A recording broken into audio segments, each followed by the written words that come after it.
The night I decided to run didn't come with thunder or revelation. It was quiet, almost too quiet.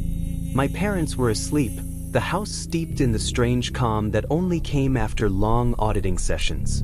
I sat on my bed with the flashlight again, but this time, I wasn't reading an article.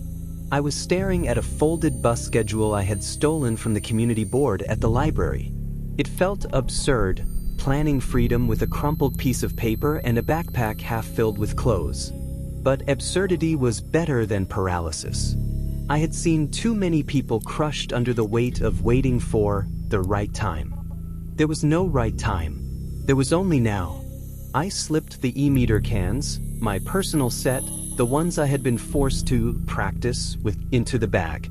Not because I wanted them, but because destroying them felt too easy. No, I wanted to keep them like a hunter's trophy. Proof of what I'd survived.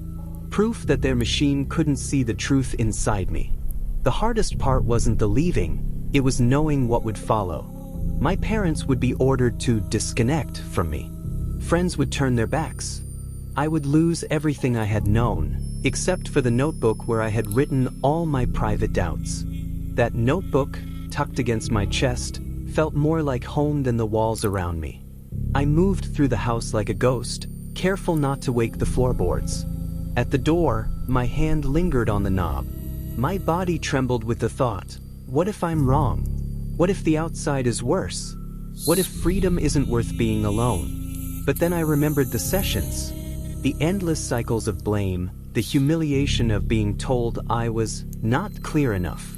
I remembered the stories of people exiled, stripped of their families because they spoke too freely. And I realized the truth, I was already alone. I had been alone for years, locked in a cage they had convinced me was love. I stepped outside. The air was damp, the city alive in a way the church had always warned me was dangerous. Dangerous, maybe, but real. A stray dog barked, headlights swept past, and for the first time, I wasn't scared. On the bus, I sat near the back, watching the world blur by in streaks of light. My chest felt hollow, not from fear, but from space. Space that had never been allowed inside me before. Space to breathe. Space to exist. When the city finally receded and the dark field stretched out, I pulled the e-meter cans from my bag. My reflection flickered in the window as I whispered, "You don't own me anymore." And I let them roll from my hands, clattering to the floor of the bus before disappearing into the night with the next stop.